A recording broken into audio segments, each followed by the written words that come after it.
जय हिंद साथियों, मैं कमलेश सर आपका अपने यूट्यूब चैनल बायो क्लासेस में स्वागत करता हूं।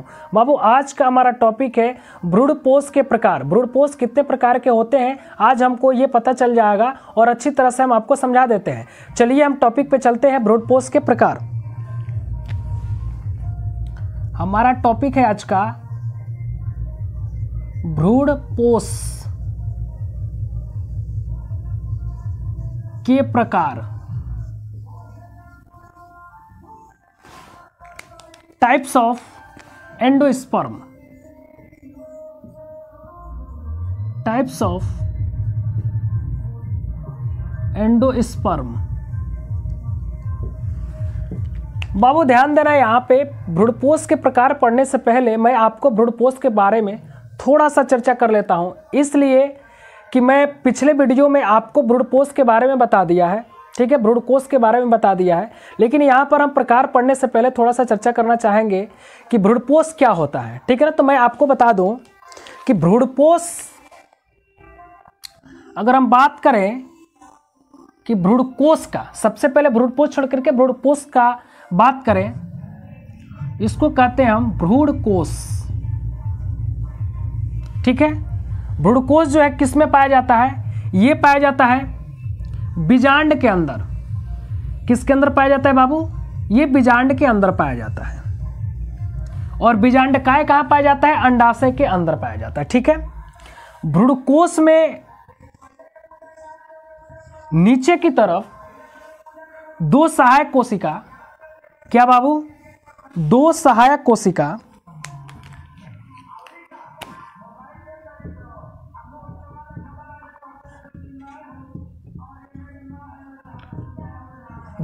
कोशिका और एक अंड कोशिका पाया जाता है। एक अंड कोशिका पाया जाता है, ठीक है। और बीच में दो ध्रुवीय केंद्रक जो एक कोशिका का निर्माण करती हैं, जिसको हम कहते हैं ध्रुवीय केंद्रक। ध्रुवीय केंद्रक कहते हैं, ठीक है ना। और ऊपर की तरफ तीन कोशिकाएं पाई जाती हैं, जिसको हम प्रतिमुखी कोशिका कहते हैं। प्रतिमुखी कोशिका कहते हैं। यहां पर ये आपका फिगर है भ्रूणकोष का। चूंकि हमको समझना है भ्रूणपोष। क्या समझना है बाबू? भ्रूणपोष समझना है। तो यहां पे ये भ्रूणकोष है। अब क्या होता है कि जब परागण की प्रक्रिया होती है, ठीक है ना, उस समय परागकण परागनलिका का निर्माण कर दो केंद्रक का निर्माण कर देते हैं, यानी कि दो नर युग्मकों का निर्माण कर देता है।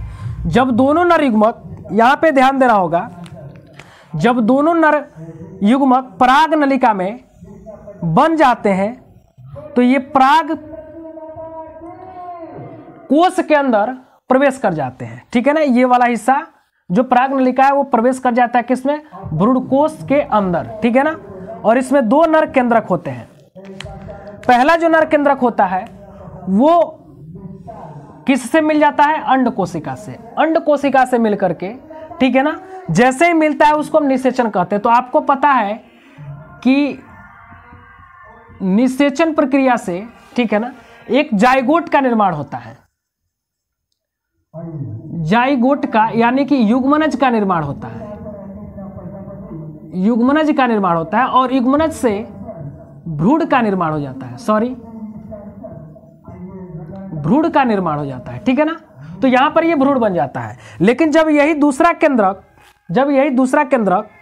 क्या होता है कि जब ध्रुवीय केंद्रक से मिलता है तो इसको कहते हैं त्रिसंलयन, क्योंकि यहां पर ये n की संख्या में है और ये दोनों n की संख्या में है, बराबर 2n की संख्या में है, ठीक है ना। तो यहां पर क्या हो जाएगा? इसको हम बोलेंगे 2n, ठीक है ना। n बराबर 2n और यहां पर n है, तो फिर यहां पर एक प्लस n हो जाएगा। प्लस n होगा तो क्या हो जाएगा? यहां पर इसको हम 3n कर देंगे, यानी कि त्रिसंलयन हो जाता है। जब त्रिसंलयन हो जाता है तो जैसे ही आवृत बीजी पादपों में दोहरा निषेचन हो जाता है या त्रिसंलयन हो जाता है, मैंने दोबारा निषेचन हो जाता है या फिर त्रिसंलयन हो जाता है, तो यहां पर क्या होता है कि ये जो कोशिकाएं हैं, ये जो केंद्रक है, ये एक उत्तक का निर्माण करते हैं, जिसको हम कहते हैं क्या? भ्रूणपोष। क्या बोलते हैं बाबू? इसको बोल देते हैं भ्रूणपोष, ठीक है ना। भ्रूणपोष का निर्माण हो जाता है। इसको कहते हैं हम एंडोस्पर्म। क्या बोलते हैं? एंडोस्पर्म बोला जाता है, ठीक है ना। तो जो स्पर्म बोलते हैं इसको, तो ये क्या करता है, इसका कार्य क्या होता है कि ये बढ़ती हुई, वृद्धि करती हुई भ्रूण को क्या करता है, भोजन प्रदान कराता है, यानी कि भ्रूण को पालने और पोषने का कार्य करता है। इसके अंदर प्रोटीन, कार्बोहाइड्रेट और वसा जैसे खाद्य पदार्थ पाए जाते हैं जो भ्रूण को वृद्धि कराने में सहायता करते हैं, ठीक है ना। तो यहां पर आपको पता चल गया कि भ्रूणपोष कैसे बना, ठीक है ना। अब आइए हम चर्चा कर लेते हैं भ्रूणपोष के प्रकार पर। तो चलिए साथियों, हम आप लोगों को बता देते हैं कि भ्रूणपोष कितने प्रकार के होते हैं। तो मैं आपको बता देता हूं कि भ्रूणपोष 3 प्रकार का होता है। कितने प्रकार का होता है बाबू? भ्रूणपोष 3 प्रकार का होता है, ठीक है ना। पहला होता है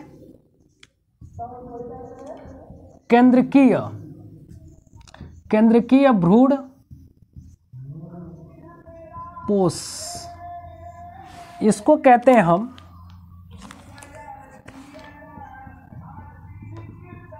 न्यूक्लियर एंडोस्पर्म, ठीक है। दूसरा होता है कोशिकीय भ्रूणपोष। इसको कहते हैं सेलुलर एंडोस्पर्म, ठीक है। और तीसरा होता है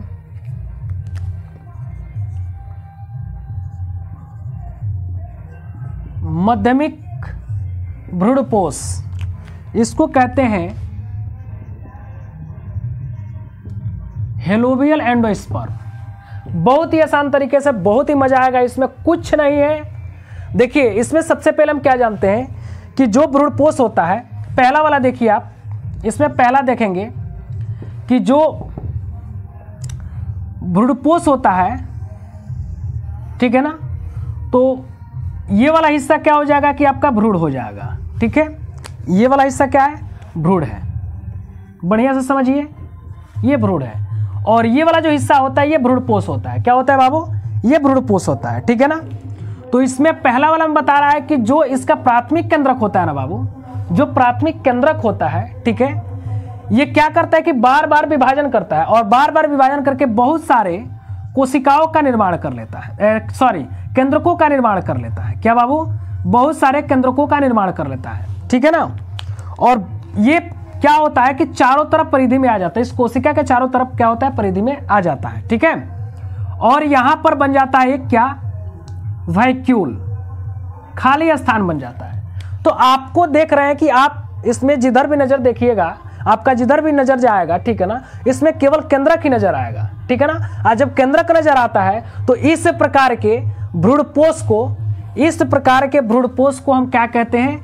केंद्रकीय भ्रूणपोष कहते हैं। अर्थात इसमें जो भ्रूणपोष का निर्माण हो रहा है वो केवल केंद्रक से हो रहा है, ठीक है ना। तो इसको हम क्या कहते हैं? केंद्रकीय भ्रूणपोष कहते हैं। जैसे उदाहरण में आ जाएगा कैप्सेला, सूर्यमुखी, गेहूं, चावल। इसमें क्या आ जाएगा?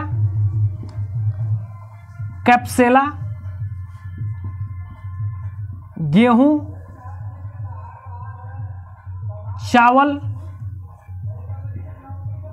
सूरजमुखी, ये आपका उदाहरण हो जाएगा, ठीक है ना।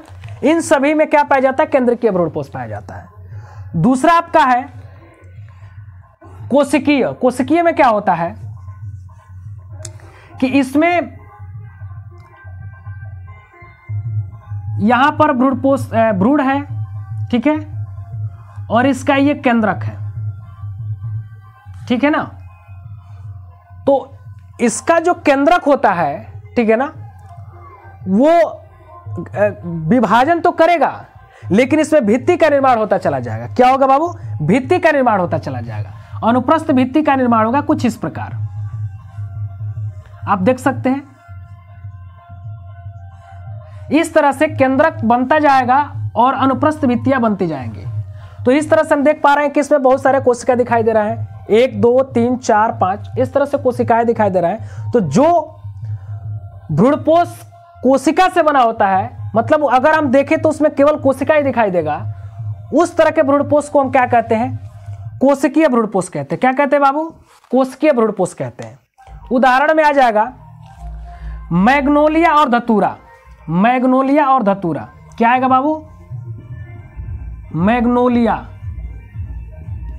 या फिर आ जाएगा इसमें धतूरा। धतूरा ये इसका एग्जाम्पल हो जाएगा और ये इसका एग्जाम्पल हो जाएगा। ठीक है, अब आपका आता है तीसरा। तीसरे में क्या होता है? यहां पर कह रहा है कि माध्यमिक या मध्यमिक। मध्यमिक का मतलब बीच, बीच का मतलब हुआ कि केंद्रकीय और कोशिकीय के बीच वाला जो लक्षण होता है वो इसमें दिखाई देता है। यानी कि 50% इसका लक्षण लेगा और 50% इसका लक्षण लेगा। दोनों का 50-50% लक्षण लेकर के और क्या बना देगा? माध्यमिक भ्रूणपोष बना देगा। ठीक है ना? इसमें कैसे होगा देखिए, इसमें क्या होगा कि ये भ्रूण है, ठीक है ना, ये भ्रूण है और इसका जो प्राइमरी जो न्यूक्लियर होगा, ठीक है ना, वो केवल एक बार प्रथम विभाजन करेगा। ध्यान दीजिएगा, एक बार प्रथम विभाजन करेगा, ठीक है ना, और उसके बाद एक भित्ति का निर्माण कर देगा। इस तरह से भित्ति का निर्माण कर देगा। जैसे भित्ति का निर्माण करेगा, यहां पर एक केंद्रक आ जाएगा, यानी कि ये डिवीजन करेगा तो एक केंद्रक इधर आ जाएगा और बीच से क्या करेगा? एक भित्ति का निर्माण कर देगा। ठीक है ना? तो इसमें बन गए कोशिका कितने? 2, 1 और 2 कोशिका बन गए। अब की बार क्या होता है कि दोनों कोशिकाएं, दोनों केंद्रक इसमें का, दोनों कोशिका का दोनों केंद्रक बार बार विभाजन करता है और जब बार बार विभाजन करने लगता है, दोबारा, तिबारा, 4 बार, 5 बार, 6 बार ऐसे करने लगता है, तो इसमें भित्ति का निर्माण नहीं होता है। यानी कि इसमें बहुत सारे केंद्रकों का निर्माण हो जाता है। बहुत सारे क्या होता है? केंद्रकों का निर्माण हो जाता है। ठीक है ना? इसमें भी वैक्यूल पाया जाता है, खाली स्थानें पाई जाती हैं। ठीक है ना? तो इस तरह से क्या होगा कि ये कोशिकीय भी हो जाएगा और ये केंद्रकीय भी हो जाएगा। तो दोनों का जो हिस्सा होता है इसका, इसके अंदर आ जाता है। जब इसके अंदर आ जाता है तो हम इसको क्या बोलते हैं? माध्यमिक भ्रूणपोष कहते हैं। अब इसका उदाहरण क्या हो जाएगा? किस में पाया जाता है? तो इस पाया जाता है एरीमूरस। किस में पाया जाता है?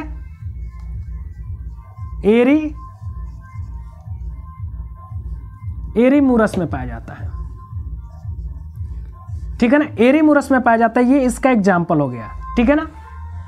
और पाया जाता है एस्फोरेडलस। एस्फोरेडलस में पाया जाता है। ठीक है ना? तो ये इसका उदाहरण हो गया आपका।